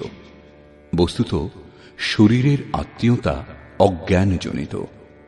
ইনি মামা, শ্বশুরবাড়ি, স্বজন সমুদায় এ সকলই অজ্ঞান। যখন এই দেহটাই নশ্বর, তখন এর কুটুম্বিতাই বা কি করে শাশ্বত হবে? যতক্ষণ মোহ, ততক্ষণই আমার সুহৃদ, আমার পরিবার, আমার জগৎ। মোহ নেই তো কিছুই নেই। সেজন্য অর্জুন শত্রুদেরও স্বজন রূপেই দেখতে পেয়েছিলেন।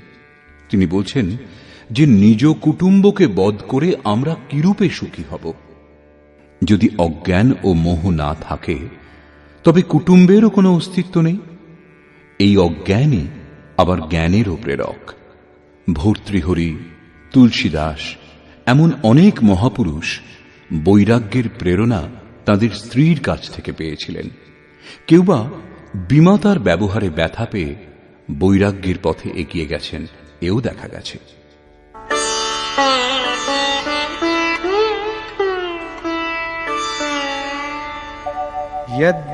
यद्यप्येतेन पश्यन्ति लोभोपहत चेतसः कुलक्षयकृतं दोषं मित्रद्रोहे च पातकम्। যদিও এরা লোভে অভিভূত হয়ে কুলনাশ জনিত দোষ এবং মিত্রদ্রোহে যে পাপ হয় তা দেখছে না, এ দোষ তাদের। তা সত্ত্বেও কথম ন জ্ঞেয়মস্মাভিঃ পাপাদস্মাन् নিবর্তিতুম কুলক্ষয়কৃতম দোষম প্রপশ্যদ্ভির্জনার্দন। হে জনার্দন, কুলনাশ জনিত দোষ উপলব্ধি করেও আমরা এই পাপ থেকে নিবৃত্ত হব না কেন? কেবল আমিই পাপ করছি এমন কথা নয়, আপনিও ভুল করছেন। শ্রীকৃষ্ণের উপরেও দোষারোপ করলেন। এখনো অর্জুন নিজেকে বুদ্ধিতে শ্রীকৃষ্ণের চেয়ে কম মনে করছেন না। প্রত্যেক নতুন সাধক সদ্গুরু শরণাগত হবার পরে এই ধরনের তর্ক করেন এবং নিজে যে কম জানেন তা ভাবেন না। এ কথাই অর্জুনও বলছেন যে এরা না বুঝুক, কিন্তু আমরা তো বুদ্ধিমান। কুলনাশ জনিত দোষের ওপর আমাদের অবশ্যই বিচার করা উচিত। কুলনাশে কি কি দোষ হয়? কুলক্ষয়ে প্রণশ্যন্তি কুলধর্মাঃ সনাতনাঃ ধর্মে নষ্টে কুলম কৃৎস্নম অধর্মো বিভবত্যুত। কুলনাশে সনাতন কুলধর্ম নষ্ট হয়।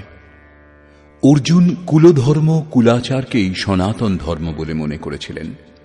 ধর্ম নষ্ট হলে সম্পূর্ণ কুলকে পাপ দাবিয়ে দেয়।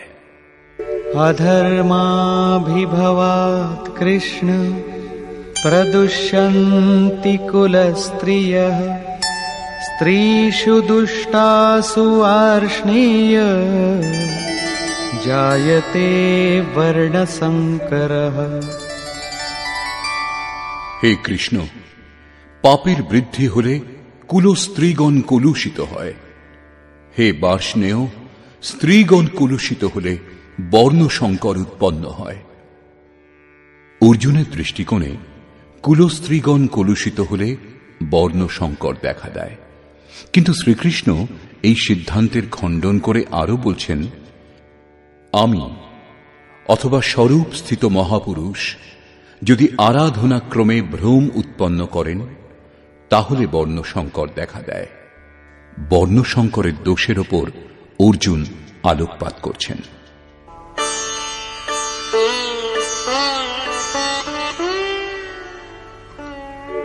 संकरो नरकायैव कुलघ्नानां कुलस्य च पतन्ति पितरो येषां लुप्तपिण्डोदकक्रियाः।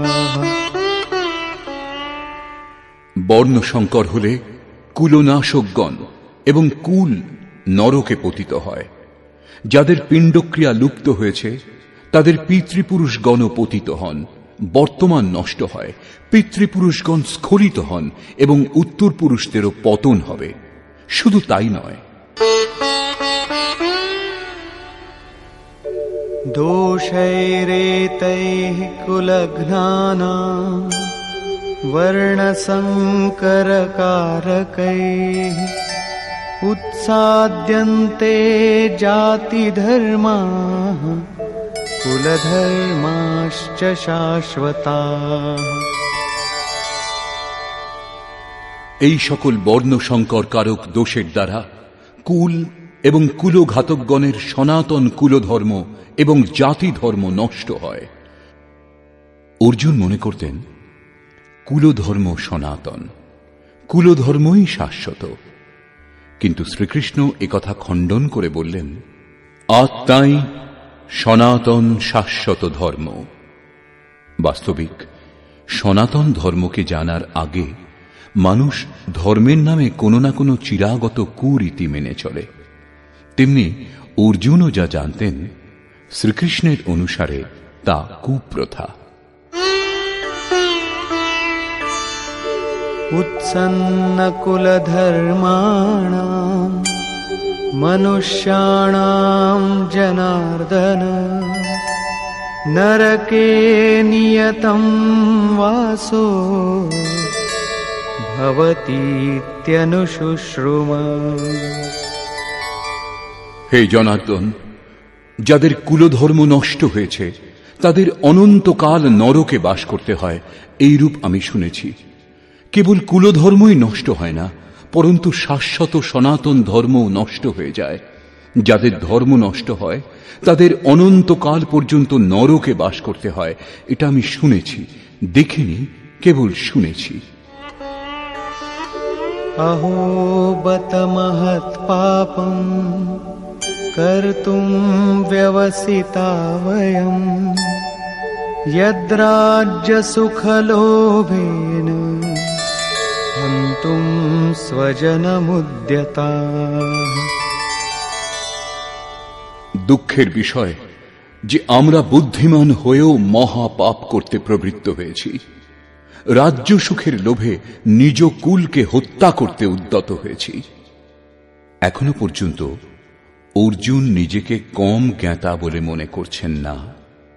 শুরুতে প্রত্যেক সাধক এইরূপই বলেন। মহাত্মা বুদ্ধও বলেছেন, মানুষ আংশিক অবগত হলে নিজেকে মহাজ্ঞানী বলে মনে করেন, যখন অর্ধেকের বেশি অবগত হন তখন নিজেকে মহামূর্খ বলে মনে করেন। তেমনি অর্জুনও নিজেকে জ্ঞানীই ভাবছেন।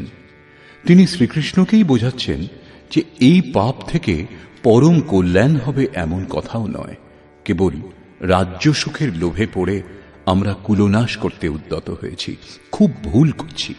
কেবল আমিই ভুল করছি এমন কথা নয়, আপনিও ভুল করছেন। শ্রীকৃষ্ণকেও নাড়া দিলেন। অবশেষে অর্জুন নির্ণয় করলেন, यदि मामप्रतीकारम् अशस्त्रम् शस्त्रपाणयः धार्तराष्ट्रारणे हन्युः तन्मे क्षेमतरम् भवेत्। প্রতিকার রহিত এবং নিরস্ত্র আমাকে যদি শস্ত্রধারী ধৃতরাষ্ট্রপুত্রগণ যুদ্ধে বধ করেন, তাতে আমার অধিকতর কল্যাণ হবে। ইতিহাস তো বলবে যে অর্জুন জ্ঞানী ছিলেন, তাই আত্মবলি দিয়ে যুদ্ধ হতে দেননি। সন্তান সন্ততির সুখের জন্য, কুলের জন্য লোকে প্রাণের আহুতি পর্যন্ত দেয়। বিদেশে গিয়ে বৈভবপূর্ণ প্রাসাদে থাকলেও অল্পদিনের মধ্যেই নিজের কুঁড়ে ঘরের কথা মনে পড়ে। মোহ এত প্রবল হয়। তাই অর্জুন বললেন যে শস্ত্রধারী ধৃতরাষ্ট্রপুত্রগণ প্রতিকারে অনিচ্ছুক আমাকে যদি যুদ্ধে বধ করেন, তবু তা আমার জন্য অতি কল্যাণকর হবে। পরিবার তো সুখী থাকবে। সঞ্জয় উবাচ।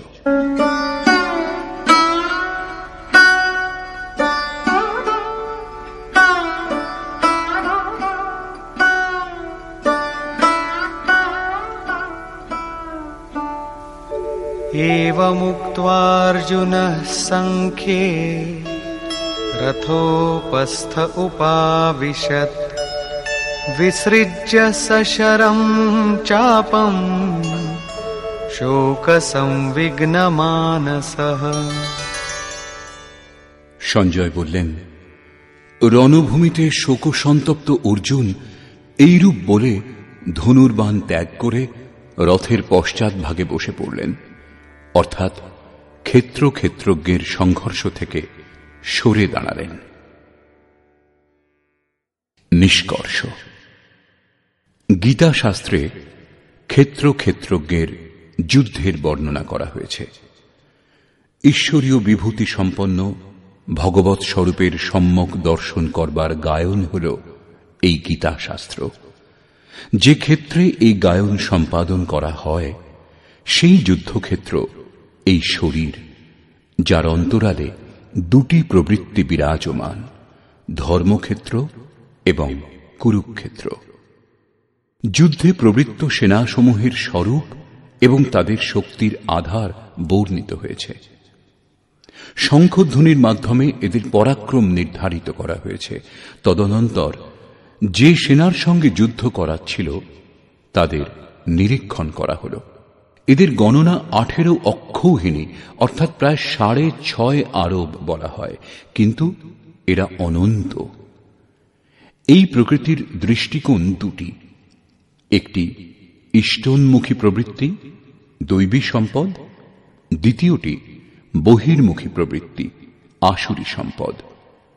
দুটিই প্রকৃতি, একটি ইষ্টের দিকে উন্মুখ করে, পরম ধর্ম পরমাত্মার দিকে নিয়ে যায়, অন্যটি প্রকৃতিতে বিশ্বাস করায়।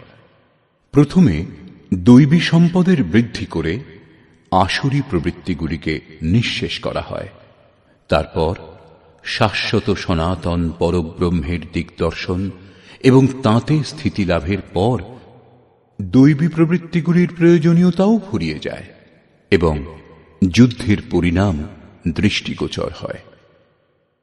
সৈন্য নিরীক্ষণের সময় অর্জুন কেবল নিজের পরিবারকেই দেখতে পেয়েছিলেন। যাঁদের বধ করার কথা ছিল তাঁরা স্বজনই ছিলেন। জীবের যত দূর পর্যন্ত সম্বন্ধ থাকে, জগতের বিস্তারও তার জন্য তত দূর পর্যন্তই হয়। অনুরাগের আরম্ভিক অবস্থায় পারিবারিক মোহই বাধা দেয়। সাধক যখন দেখেন পরিবারের মধুর সম্বন্ধ থেকে তার এত দূর বিচ্ছেদ হবে যেন তা কখনো ছিল না, তখন তিনি ব্যাকুল হন। স্বজনের প্রতি আসক্তি ত্যাগ করার পথে যত রকমের অকল্যাণই দেখতে পান, তিনি কুপ্রথার মাধ্যমে নিজেকে বাঁচাবার চেষ্টা করেন। ঠিক যেমন অর্জুন করেছিলেন। তিনি বলেছিলেন, কুলধর্মই সনাতন ধর্ম। এই যুদ্ধ হলে সনাতন ধর্ম লোপ পাবে, কুলস্ত্রীগণ ভ্রষ্টা হবে এবং বর্ণসংকর উৎপন্ন হবে। তাদের জন্ম কুল ও কুলনাশকদের অনন্তকাল পর্যন্ত নরকে বাস করার জন্যই হয়ে থাকে। অর্জুন নিজ বুদ্ধি অনুসারে সনাতন ধর্মের রক্ষার জন্য ব্যাকুল ছিলেন। তিনি শ্রীকৃষ্ণকে অনুরোধ করলেন যে আমরা বুদ্ধিমান হয়ে এই মহাপাপ কেন করব, অর্থাৎ শ্রীকৃষ্ণও পাপ করতে যাচ্ছেন। অবশেষে পাপ থেকে বাঁচবার জন্য আমি যুদ্ধ করব না, এই কথা বলে অর্জুন ধনুর্বাণ ত্যাগ করে হতাশ হয়ে রথের পশ্চাৎভাগে বসে পড়লেন। ক্ষেত্রজ্ঞের সংঘর্ষ থেকে সরে দাঁড়ালেন। টিকাকারগণ বর্তমান অধ্যায়ের নামকরণ অর্জুন বিষাদ যোগ করেছেন। অর্জুন অনুরাগের প্রতীক। সনাতন ধর্মের জন্য ব্যাকুল অনুরাগীর বিষাদ যোগই কারণ হয়। এই বিষাদ মনুর হয়েছিল। হৃদয় বহুত দুঃখ লাগ, জন্ম গয়ো হরি ভগত বিনু। সংশয় পড়েই মানুষ বিষাদ করে। অর্জুনের সন্দেহ হয়েছিল যে বর্ণসংকর উৎপন্ন হবে, যারা নরকে নিয়ে যাবে, সনাতন ধর্ম লোপ পাবে, এমন বিষাদও তাঁর হয়েছিল। অতএব সংশয় বিষাদ যোগের সামান্য নামকরণ বর্তমান অধ্যায়ের জন্য উপযুক্ত বলে মনে হয়। অতএব